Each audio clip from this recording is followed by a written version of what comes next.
every word is a note. Every thought is a chord. Every belief is a symphony that plays itself into your life. The world is not governed by accident, nor is harmony scattered like chants upon the wind. The law is exact, and what you set within, you hear without. What you call music is not only strings, drums, or voices. It is vibration, the unseen orchestra behind form. Life is a grand performance, and every soul directs its own score. When you listen with the outer ear, you hear melodies that rise and fall. But when you listen with the inner ear, you find that the real music is thought, imagination, and decree. One dissonant thought can cloud a day.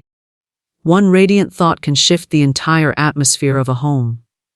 So the wise learn to replace music with this, the conscious harmony of spoken word, the deliberate rhythm of right ideas, the lyric of faith made audible.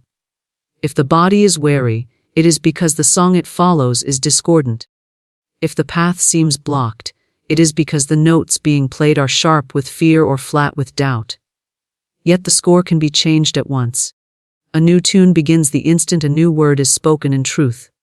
The moment you declare, "I am in perfect harmony. Divine order sings through me." The hidden orchestra of life strikes a fresh key, and conditions rearrange themselves to match your new refrain.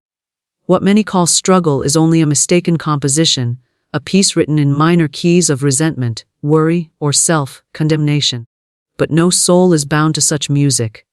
Each can step out of the shadow of its own refrain and declare a higher sound. Every word spoken in faith is a symbol of victory. Every affirmation of good is a drumbeat that drives away despair. Thought is tone. Speech is song. Action is dance. You need not wait for outer instruments to soothe or stir you. You need not beg for songs from the world. The living word is the eternal instrument, tuned to the divine. Within you, the sacred voice speaks, and when spoken with certainty, it commands every outer condition to move in rhythm with heaven's order. Replace the fragile music of chance with the sure harmony of spiritual law. Replace the fleeting songs of circumstance with the everlasting psalm of truth. All around you is an unseen orchestra, waiting for your signal. Every circumstance is a note that obeys the conductor's baton. The conductor is your consciousness, and the baton is your spoken decree. Declare beauty, and beauty marches in. Declare abundance, and abundance strikes the chords of opportunity. Declare health, and the cells of the body sing in unison. This is the real music, the eternal vibration that bends the seen world into form. Every word is a note.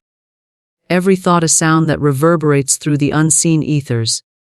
And every belief a whole composition that plays itself out upon the stage of daily life. The world is not a chaos of accidents, but a great orchestra of vibrations, responding without error to the tone of consciousness. A man does not simply speak words, he strikes chords. He does not merely imagine, he lays down melodies. He does not hold a belief idly. He sets the rhythm that determines what shall march into form. Every word, thought, and belief creates the music of life, and there is no escape from the law of this harmony, for even silence is a song.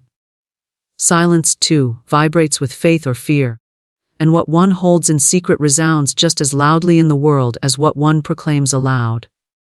When a man utters a careless word, he does not realize he has thrown a note into the cosmic orchestra, and that note must find its echo somewhere.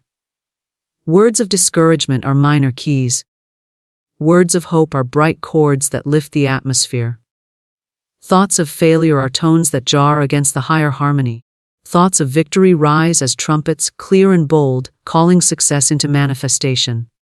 Beliefs are the entire compositions, written not in ink but in consciousness, and they play themselves endlessly until rewritten by deliberate decree. Thus, every human being is a composer of his own destiny, and the instruments of that destiny are not strings or horns, but the very faculties of mind and speech. When one says, "I can't," the orchestra of life plays a song of resistance and closed doors. When one says, "I can," the trumpets sound and pathways open. When one holds a thought of poverty, the music becomes heavy and dragging, and opportunities seem to dissolve in the mist. When one holds a thought of plenty, the rhythm quickens, the dance begins, and doors swing wide. Beliefs of limitation are low. repeating bass notes that weigh upon the soul, beliefs of freedom are high, soaring themes that carry the individual into new fields of expression. Nothing in life is silent, for every consciousness is a living score, and the outer world is but the echo. The child who grows up hearing constant words of fear absorbs those tones until his own life hums with the same refrain. The child who grows up surrounded by words of love and assurance carries that harmony into every field of endeavor. Yet no man is bound forever to the song he first heard. He may rewrite the composition of his life at any moment by choosing new words, new thoughts, new beliefs. The past is but an echo that fades when a new note is struck, and no discord is so strong that it cannot be dissolved by the clear tone of truth. One must become as careful with words as a musician is with notes. A careless musician jars the ear, a careless speaker jars the whole harmony of his affairs. To say, "I am weak," is to strike a dissonant note that vibrates through the body. To say, "I am strong," is to lift the body into rhythm with health. To say, "I never have enough," is to compose a dirge that plays again and again in circumstances. To say, "I have abundance," is to open the symphony of supply. Every word sets the key, and the conditions of life cannot help but follow the melody that has been chosen. Thoughts, too, are unceasing musicians. They play while one is awake, and they play while one is asleep. If the thoughts are anxious, the music is restless, full of unfinished phrases and jarring sounds. If the thoughts are peaceful, the whole being moves in quiet harmony, and outer events fall into place with ease. What one rehearses inwardly will one day be performed outwardly upon the stage of life. A thought indulged again and again becomes a repeating theme, and soon the whole score is colored by it. That is why a man who entertains fear sees fear in every shadow, while a man who entertains faith finds evidence of good, even in apparent delay. Belief is the strongest music of all, for it sets not only the notes but the tempo. A belief is a decree written deeply, and it gathers all other thoughts and words into its orbit. If one believes that success is natural, then even small efforts turn into great results, for the underlying score is triumphant. If one believes that life is against him, then every effort falters, for the underlying score is defeat. Belief colors perception, directs energy, and summons conditions in harmony with its tone. To change belief is to change the entire symphony. Consider how two men may face the same circumstance, yet one hears discord while the other hears opportunity. It is not the circumstance but the inner music that determines the outcome. One man may see a closed door and believe it is the end of his chances, and his life grows heavy with the slow march of resignation.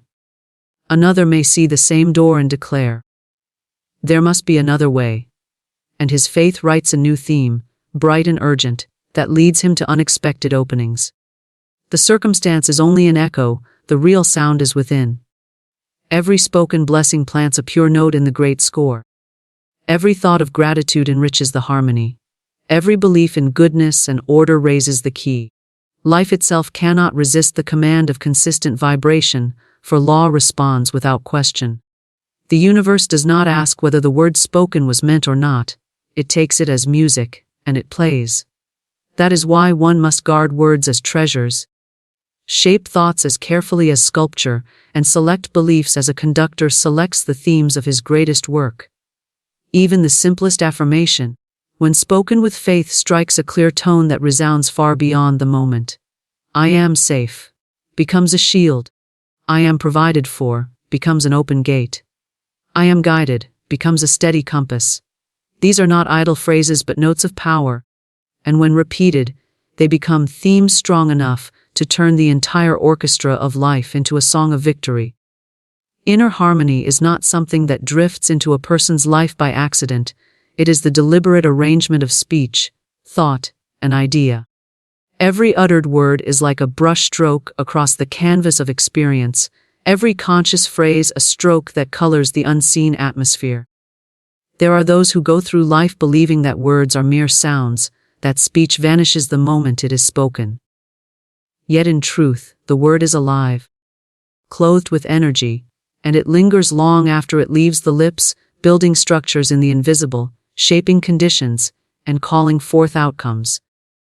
To speak without awareness is to scatter notes into the great field of vibration without considering the song they create. To speak with awareness is to conduct the inner orchestra and bring life into perfect rhythm. Harmony begins within, in the quiet chamber of thought, but it finds its power when spoken aloud. A single phrase, spoken with conviction, can rearrange the entire tone of a moment. When the atmosphere is heavy with worry, one clear declaration of peace can cut through it like light through shadow. When the body feels weak, a word of strength becomes a key that unlocks new vitality. The conscious use of speech is not about empty repetition, but about aligning words with truth, declaring what is already real in the unseen, and allowing it to become visible in the seen. Each word is a tuning fork, vibrating through every cell, through every circumstance, until the outer life matches the inner decree. Ideas themselves are music. They do not appear as sound to the outer ear, but they hum and pulse within the mind until they express themselves. A man who entertains the idea of fear is setting up a rhythm that disturbs his entire system. His heart beats irregularly, his nerves grow tense, and his path grows uncertain, for the idea he holds is one of disorder. Another man entertains the idea of faith, and his whole being settles into harmony. His breath is calm, his movements assured, his path clear, for the idea he holds is one of balance. Consciousness is the tuning chamber of life, and ideas are the tones that determine whether one walks in harmony or in discord. To live in inner harmony, one must learn the art of choosing words as a gardener chooses seeds. The careless scatter weeds, and then wonder why the field is tangled and unfruitful. The wise select words of power, plant them with faith, water them with repetition, and watch them grow into strong trees of experience. A word spoken in fear is a seed that yields thorns. A word spoken in love is a seed that yields fruit. A word spoken in anger multiplies unrest. A word spoken in peace builds a fortress of calm. This law is exact, and it cannot be broken, for vibration follows the word as shadow follows form. Inner harmony begins not by silencing the world outside, but by governing the world within. When one aligns thought with truth, speech follows in rhythm, and life takes on a melody of order. If a person says, "Everything works against me," the world rushes to confirm it, because the vibration set forth is resistance. If a person says, "Everything flows for my good," then life begins to rearrange itself to agree with that command. The spoken word, repeated and believed, is the signal to which the invisible responds. Words are not isolated. They draw companions, they gather experiences. They magnetize situations until the outer matches the inner harmony. It is not enough to merely stop speaking negatively, for silence alone is not harmony. Silence must be filled with right speech, just as a void must be filled with light. To say nothing is to leave the music unfinished, but to speak words of life is to complete the chord. One cannot cancel a false note without striking the true one. The inner musician must be awake, ready to replace the discordant refrain with a melody that uplifts. Speech must be conscious, deliberate, and aligned with the highest truth one can hold.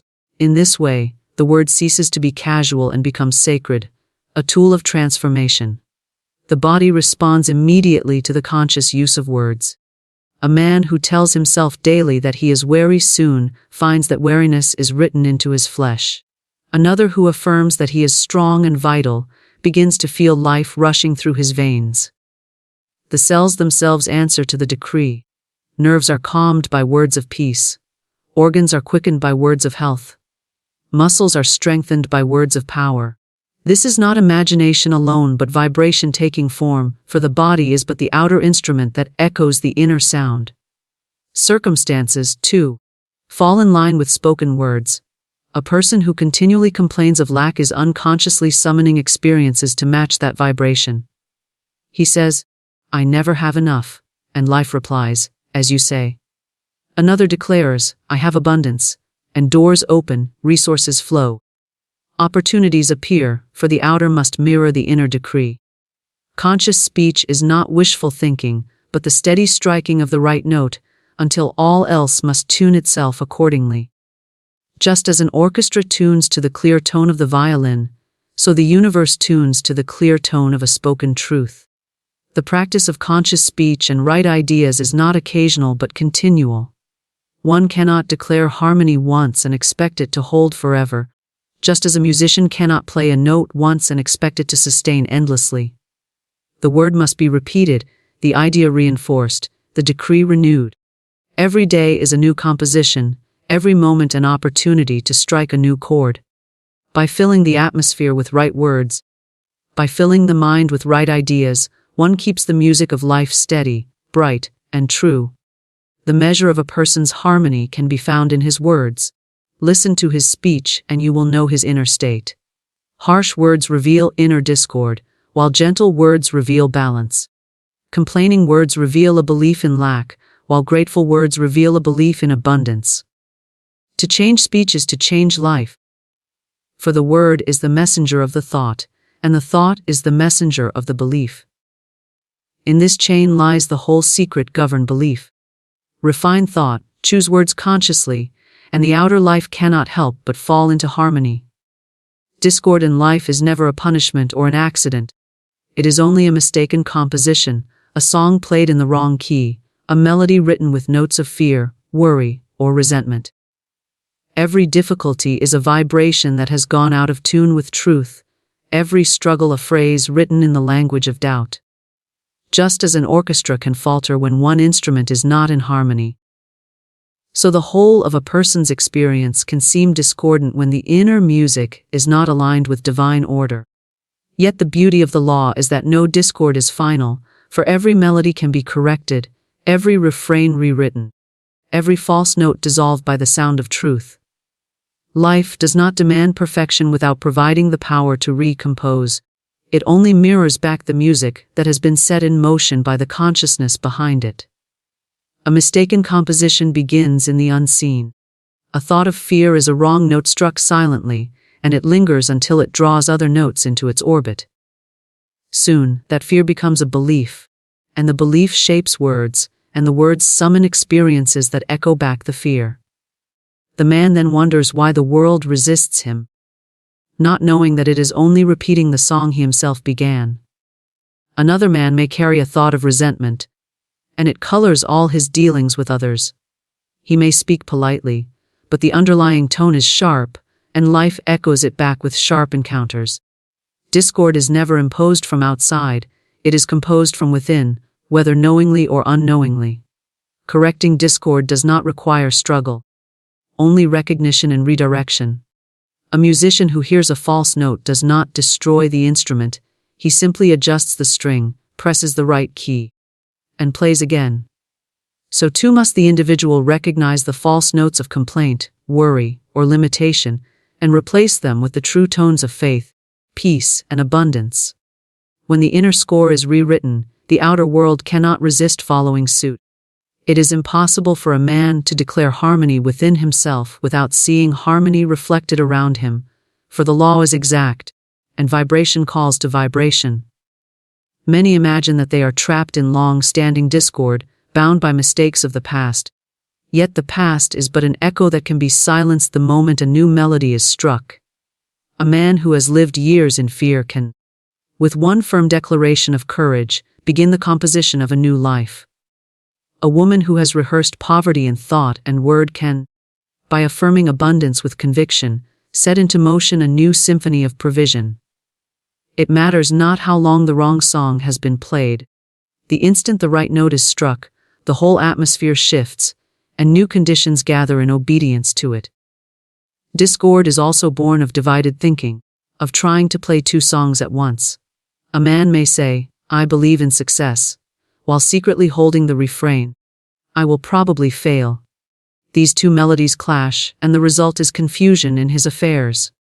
Another may declare peace with her lips, yet carry anxiety in her thoughts. The outer world then reflects the double vibration, sometimes smooth, sometimes jarring, because the inner score is not unified. Harmony requires consistency, the steady repetition of the true melody without interruption. Just as a song becomes familiar when played often, so truth becomes the dominant refrain when repeated in thought, word, and belief. Every discord points the way to correction. Illness is the body's signal that the score has been written with notes of fear, fatigue, or self-criticism. Lack is the signal that the composition carries themes of limitation or unworthiness. Broken relationships are signals that the melody has been infused with resentment or harshness. None of these are final. They are only reminders that the inner music must be rewritten. The moment one changes the key, the outer begins to follow. To declare, "I am whole," is to dissolve the discord of illness. To affirm, "I live in abundance," is to correct the discord of lack. To speak, "I am love," is to smooth the discord of strained relationships. The great error is believing that discord has power of its own. Discord is nothing more than the absence of harmony, just as darkness is nothing more than the absence of light. When the light is switched on, darkness cannot resist. When the true note is struck, discord cannot remain. To give power to struggle, to fight against it, is only to play the false note more loudly. The wise do not resist discord, they replace it. They turn from the mistaken refrain and strike the chord of truth until it fills the atmosphere. Soon the discord fades, not because it was defeated, but because it was dissolved by the greater harmony. Consider the man who constantly speaks of misfortune. He believes the world is against him, and so his life becomes filled with small delays, lost opportunities, and disappointments. This is not because fate has singled him out, but because he has written his life in a minor key, and everything echoes that vibration. Another man, faced with the same circumstances, declares, "Everything works together for my good." His words create a bright, uplifting refrain, and soon even obstacles turn into stepping stones, delays into redirections, and losses into openings. The difference lies not in the outer world, but in the inner composition. Just as an orchestra tunes before it plays, so the individual must tune consciousness each day. The wrong notes of yesterday must not be carried into today. By beginning with words of truth, by filling thought with harmony, by holding beliefs of order, the whole day becomes a melody of peace. If discord arises, it is simply an opportunity to tune again, to correct the note, to realign the score. Life is not a single performance but a continual composition, and at any moment the music may be lifted into higher harmony. The power to correct discord lies in the spoken word. Thought may wander, belief may waver, but the word spoken with authority strikes a tone that cuts through confusion. To say aloud, "I am in perfect harmony," is to set the vibration clearly, and the body, the mind, and the outer world begin to arrange themselves in agreement. Words are tuning forks, they send out waves that align the entire atmosphere. When spoken consistently, they overwrite the mistaken composition and establish a new symphony. No discord is permanent. No mistaken refrain is too strong to be corrected. The law of harmony is greater than the error of discord, and truth always waits to be declared. The moment a man refuses to rehearse the old tune of fear, worry, or limitation, and instead strikes the chord of faith, peace, and abundance, the music of life changes. What was once confusion becomes clarity. What was once struggle becomes ease. What was once sorrow becomes joy. Discord is only the reminder that a higher song is ready to be played. The spoken word is not sound alone, it is vibration clothed in authority, carrying the power to command conditions and rearrange the very fabric of experience. Words are not empty, they are living currents sent into the unseen, and once released they gather matter, circumstance, and event to themselves. A casual phrase may seem harmless, yet it sets a note in motion that must echo. A declaration made with faith is a decree, and the universe, exact in its response, shapes itself to agree with it. This is why the tongue is described as sharper than a sword, for it cuts paths unseen, it pierces the silence, and it writes the script of life. The body responds instantly to the spoken word. A man who says, "I am weary," invites his whole system to echo that refrain, and muscles slacken, nerves lose strength, and vitality diminishes. Another who speaks, "I am strong, I am renewed," stirs life into every fiber, and the very cells take on the rhythm of that declaration. Speech is the bridge between thought and manifestation. A thought may hover like a cloud, but when spoken, it condenses into rain, falling into form. The word carries the blueprint outward, giving invisible ideas weight and sound that the world cannot ignore. Circumstances are obedient servants of speech. They have no will of their own. They are clay that shapes itself according to the vibration that reaches them. A person who continually says, "Nothing ever works out for me," unknowingly sets the mold into which his affairs must fit. Delays, obstacles, and disappointments gather, not as punishments, but as echoes of his decree. Another who affirms, "Everything flows to me in perfect order," finds doors opening, paths clearing, and opportunities arriving, for the conditions of life cannot resist the clear tone of a spoken command. The difference is not chance, it is law responding to vibration. The spoken word does not act alone, but carries within it the belief of the speaker. An idle phrase said without conviction has little force, but when the word is joined with faith, it becomes irresistible. The man who speaks, "I am prosperous," while doubting in his heart produces a mixed vibration, and the world reflects his uncertainty. But the one who speaks it as truth, with conviction burning behind it, sends forth a pure tone, and the outer world arranges itself to prove him right. This is why it is vital to align inner belief with outer word, so that the vibration is consistent, the note unwavering, the decree certain. Words are seeds cast into the soil of the invisible. A seed does not sprout instantly, but given time, it unfolds into form.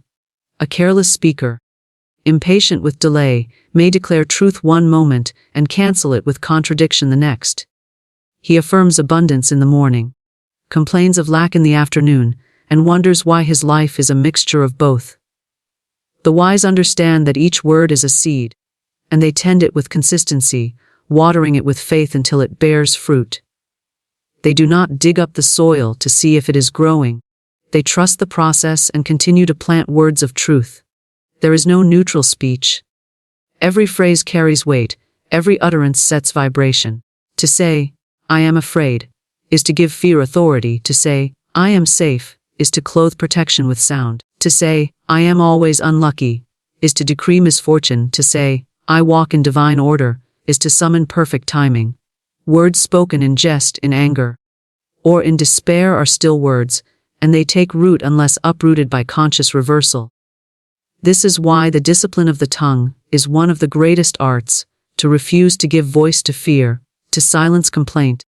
To replace negative refrain with words of power is to master the very conditions of life. Even nature answers to the spoken word.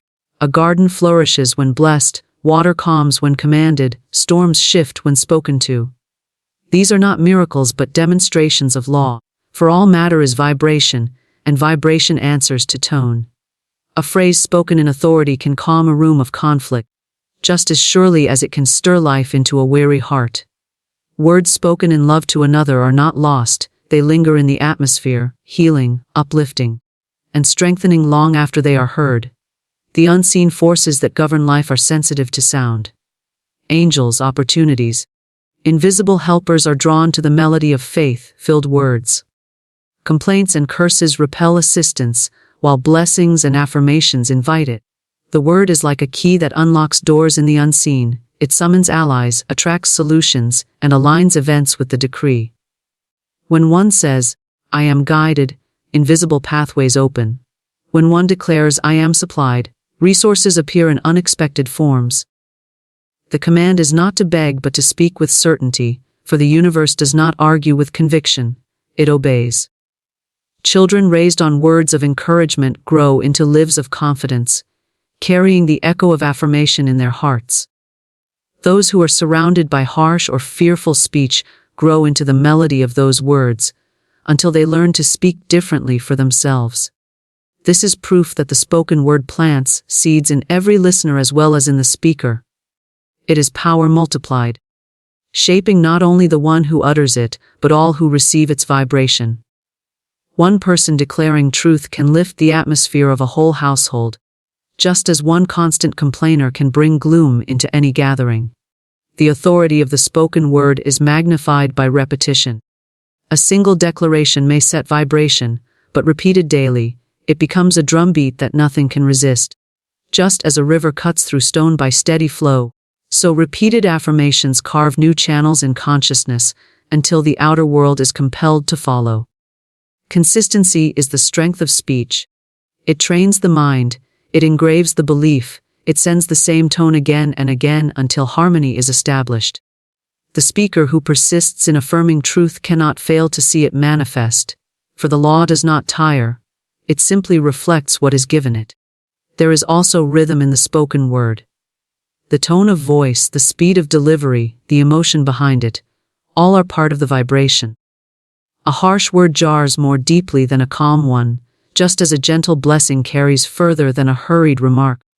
The wise do not only choose their words but deliver them with poise, with authority, with the rhythm of certainty.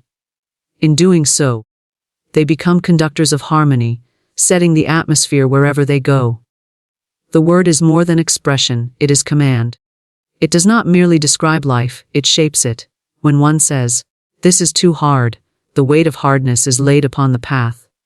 When one says, "I do all things with ease," the way lightens beneath the feet.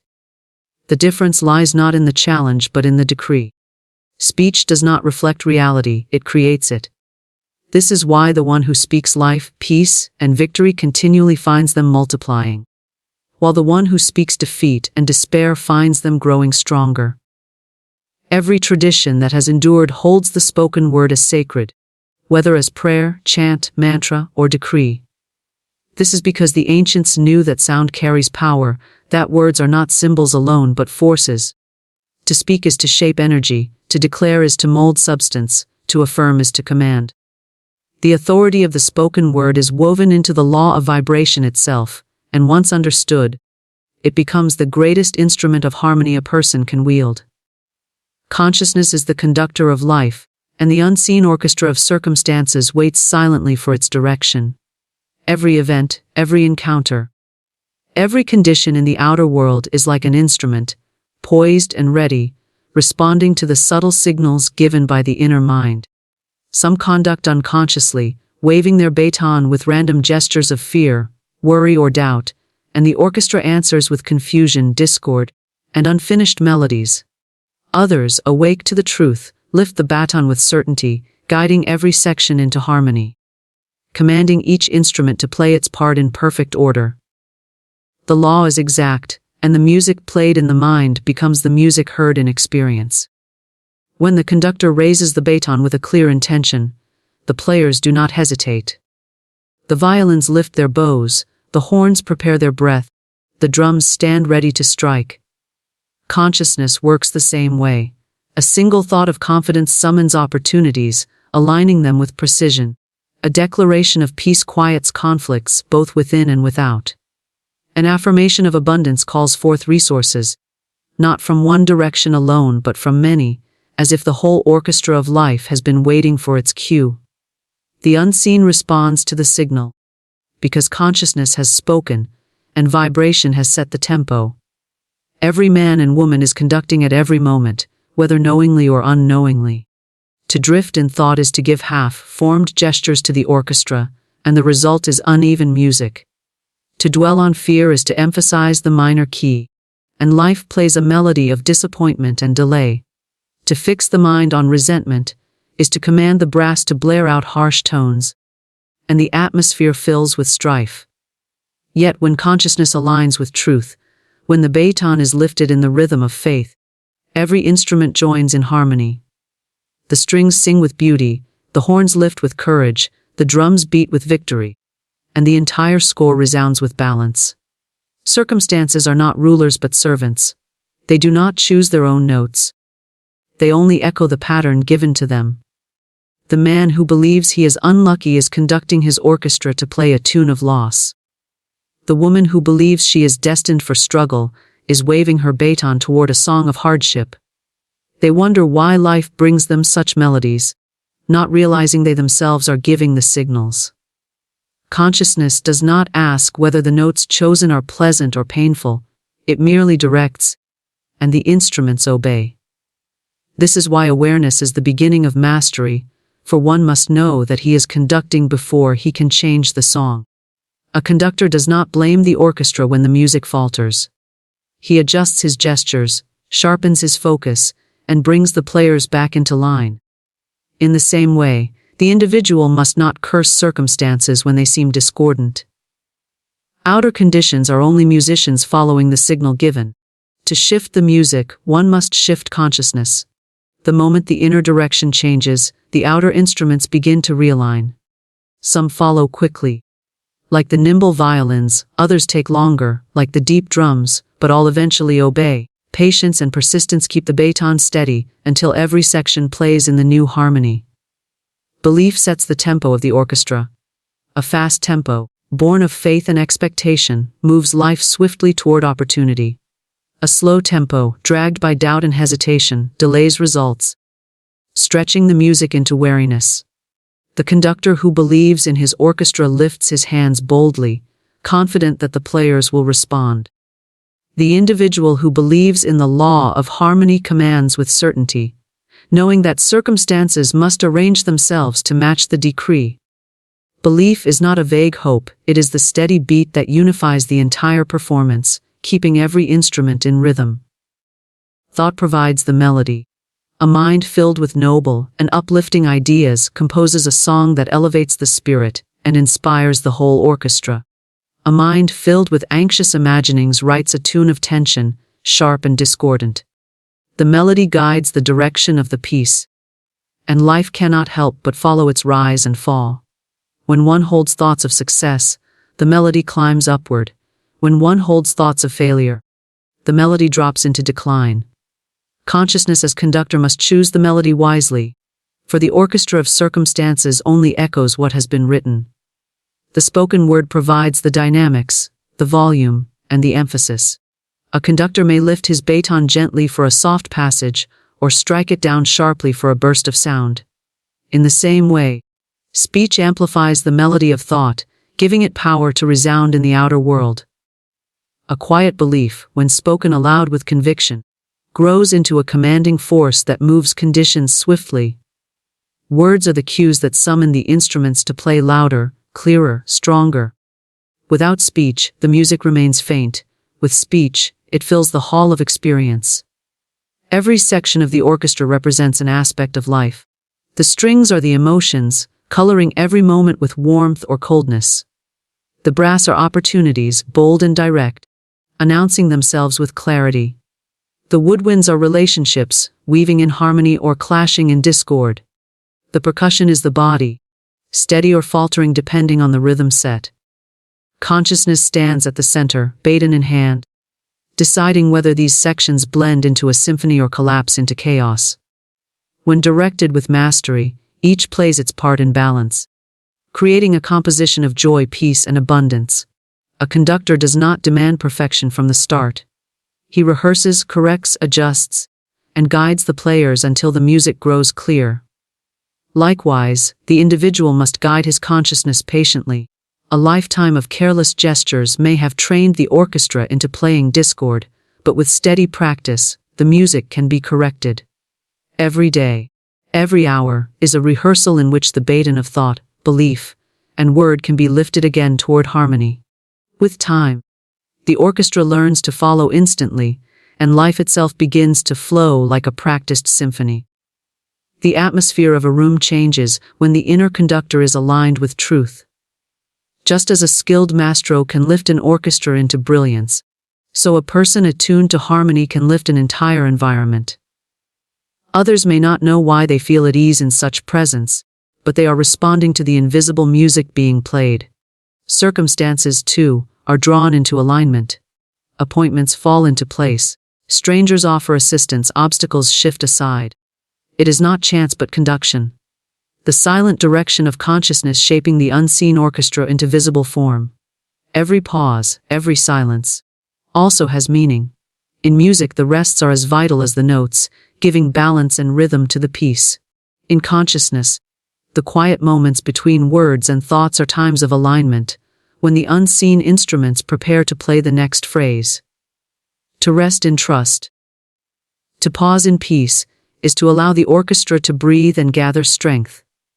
The conductor who rushes through every silence weakens the performance, but the one who honors the pause creates depth and richness. So too, the individual who learns to rest in faith, without anxious words, gives life the chance to prepare the next movement. The orchestra of circumstances never resists. It waits, it listens, it follows. If confusion reigns, it is only because the conductor's signals are mixed. If discord resounds, it is only because the baton has been lowered in fear or anger. The moment clarity returns, the music obeys. Life is not against anyone, it only plays the score it is given. The baton is always in hand, and the unseen instruments are always ready to follow. Consciousness conducts, and the world echoes.